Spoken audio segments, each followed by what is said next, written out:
Manish ji, health जागरण में एक बार फिर से आपका बहुत बहुत स्वागत है। नमस्कार। सर, ये बताइए कि किडनी फेल और लीवर फेल किस तरह के पेशेंट आपके पास आते हैं और आप उनका किस तरह से सही से इलाज करते हैं। देखिए, किडनी फेल हो, लीवर फेल हो, स्टेज 4 कैंसर हो या थैलीसीमिया हो या कोई और बहुत बड़ी बीमारी हो जिसके लिए डॉक्टर ने डायलिसिस बोला हो या पेट से पानी निकालना पड़ेगा या बोला हो ट्रांसप्लांट करना पड़ेगा या बोल दिया हो अब तो कीमोथेरेपी, रेडियोथेरेपी या सर्जरी करनी पड़ेगी, तो मैं बोलूँगा ठहर जाओ, रुक जाओ। ये देश भारत है, आयुर्वेद की धरती है, नेचुरोपैथी की धरती है। एक बार आयुर्वेद डॉक्टर के पास बैठो तो सही। Liver fail, kidney fail, cancer, thalassaemia, इनको दुनिया में कोई ठीक नहीं कर सकता, लेकिन एक व्यक्ति कर सकता है। वो व्यक्ति आपको शीशा देखने में नजर आएगा और वो व्यक्ति आप स्वयं होंगे। जी, हमारे शरीर में वो शक्तियां हैं जो हमें ठीक कर सकती हैं, बस उनको जगाना है। और हम आयुर्वेद की मदद से, नेचुरोपैथी की मदद से, सही डाइट की मदद से उनको जगाना और उनको ठीक करना सिखाते हैं। सर, ये बताइए, क्या आयुर्वेद की तरफ आजकल लोगों का रुझान ज़्यादा हो रहा है।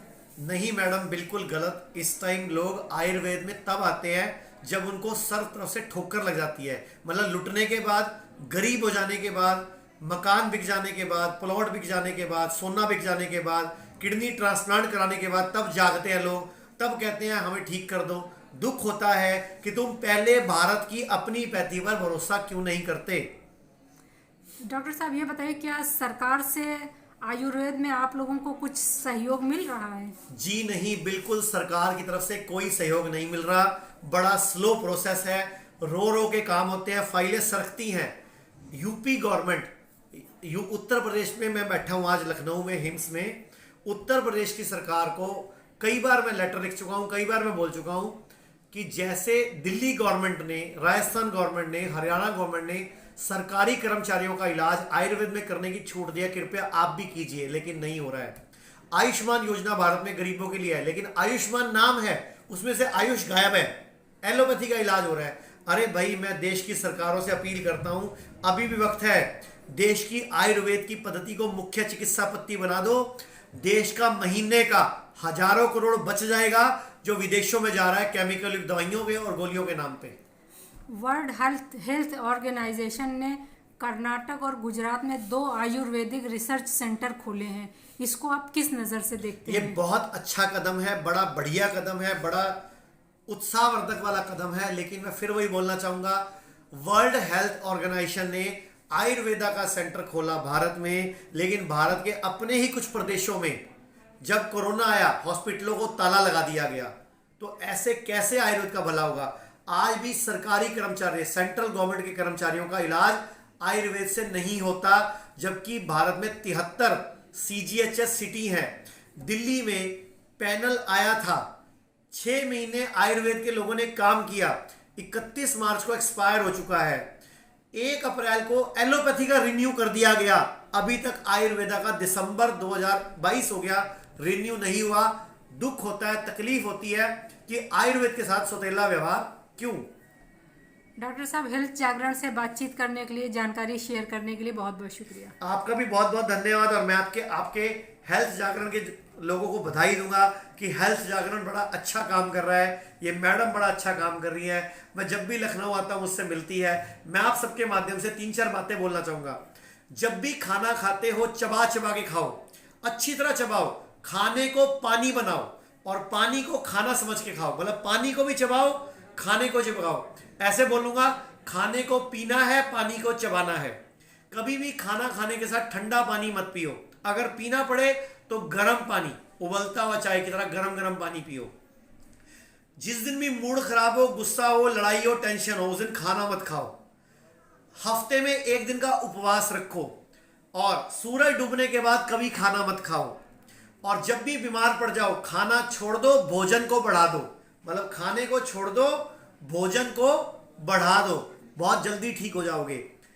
जब भी सोते हो, सिर पूर्व में या दक्षिण में रख के सो।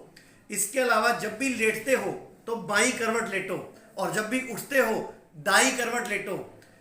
और 12 बजे तक सिर्फ फ्रूट्स खाओ, 3 से 5 तरह के।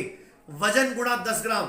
मैं जो तरीका सिखाऊंगा, इस तरीके के बाद पूरा भारत चाहे तो शुगर की दवाई छोड़ सकता है, बीपी की दवाई छोड़ सकता है, थायराइड की दवाई बंद हो सकती है। 10 करोड़ लोग भारत में बीपी की गोली रोज खाते हैं, 10 करोड़ लोग भारत में शुगर की गोली रोज खाते हैं, 8 करोड़ लोग थायराइड की गोली रोज खाते हैं। डॉक्टर से पूछो कब तक खानी है, जब तक जियोगे तब तक खानी है।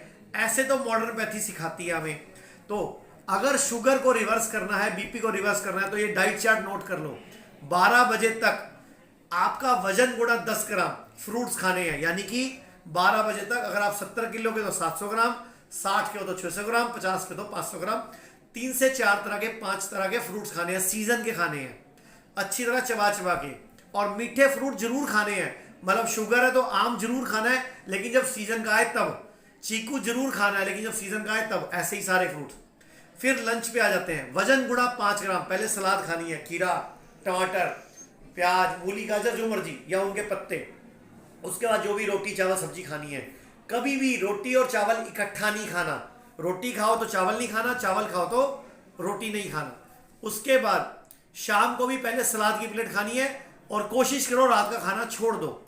और जो भी चीज जानवर से आती है उसको छोड़ दो। दूध, पनीर, अंडा, नॉनवेज, ये सब छोड़ दो। और कोई भी चीज फैक्ट्री से आती है वो छोड़ दो। आपकी शुगर 7 दिन में रिवर्स हो सकती है, 7 दिन में। और बीपी की गोली छोड़ना चाहते हो तो शाम को 4-5 बजे ग्रीन जूस पियो। कोई भी 5-7 तरह के पत्ते ले लो, पालक, मेथी, बथुआ चलाई, कुछ भी, मूली के पत्ते, शलगम के पत्ते, गाजर के पत्ते, कुछ भी, कड़ी पत्ता ले लो, पुदीना, धनिया, कुछ भी ले लो। इसके अलावा पीपल का पत्ता, बरगद का पत्ता, कोई भी और तरह के पत्ते जो भी ले सकते हैं। पत्तों की चटनी बना लो तो 4 चम्मच चटनी खाओ। नई चटनी बनानी तो उनका जूस निकाल लो, गाढ़ा गाढ़ा। एक जूस पतला नहीं पीना, गाढ़ा गाढ़ा पीना होता है फाइबर के साथ। ये सबको पियो शाम को 4 से 5 बजे घूट घूट करके। आपकी बीपी की गोली भी छूट जाएगी। एक रुबा सुबह उठ के खाली पेट उकड़ू बैठ के, जमीन पर बैठ के, बिना कुल्ला, बिना ब्रश करे 1 गिलास गरम गरम पानी पियो। आपकी कब्ज, गैस और तेजाब जैसी प्रॉब्लम भी ठीक हो जाएगी। तो हेल्थ जागरण के दर्शकों को और जितने भी बाकी चैनल्स इस टाइम मुझे रिकॉर्ड कर रहे हैं, उन सबके दर्शकों को धन्यवाद। अगर आप ज्यादा जानकारी चाहते हो तो पूरे भारत में हमारे हिम्स के नाम से 19 बड़े हॉस्पिटल हैं, जिनमें 4 बड़े हैं। लखनऊ में 100 बेड का है, मेरठ में 1000 बेड का, एशिया का सबसे बड़ा है।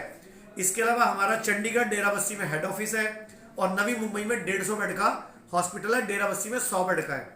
इसके अलावा देश में 14 छोटे हॉस्पिटल हैं, गुड़गांव, अमृतसर, जयपुर, जोधपुर, भागलपुर, चंडीगढ़, गोवा, थाने, मुंबई में, संगरूर में, पटियाला में कई सेंटर्स हैं। इसके अलावा 100 से ज्यादा हमारी क्लिनिक्स हैं, 250 डॉक्टर्स की टीम है, 1800 लोग हमारे साथ काम करते हैं। हम सिर्फ एक ही चीज चाहते हैं, भारत का नागरिक देश की बनी दवाई से या देश की बनी बातों से या देश की तरीकों से ठीक हो जाए, ताकि देश का बाहर पैसा नहीं जाए। आज के लिए इतना ही, धन्यवाद। तो चंडीगढ़ में जो अभियान शुरू हुआ था, अब गुड़गांव, अमृतसर, दिल्ली, जालंधर, जयपुर, पटियाला, संगरूर, कई शहरों में हिम्स शुरू हो चुका है। हिम्स की ब्रांचेस शुरू हो चुकी हैं। अब हमें सिर्फ आपकी मदद चाहिए। भाई राजीव दीक्षित की याद में ये हिम्स शुरू हुआ था। भाई राजीव दीक्षित चाहते थे पूरे विश्व में आयुर्वेद का डंका बचे, आयुर्वेद की वजह से भारत विश्व गुरु बने। हमें आपकी मदद चाहिए।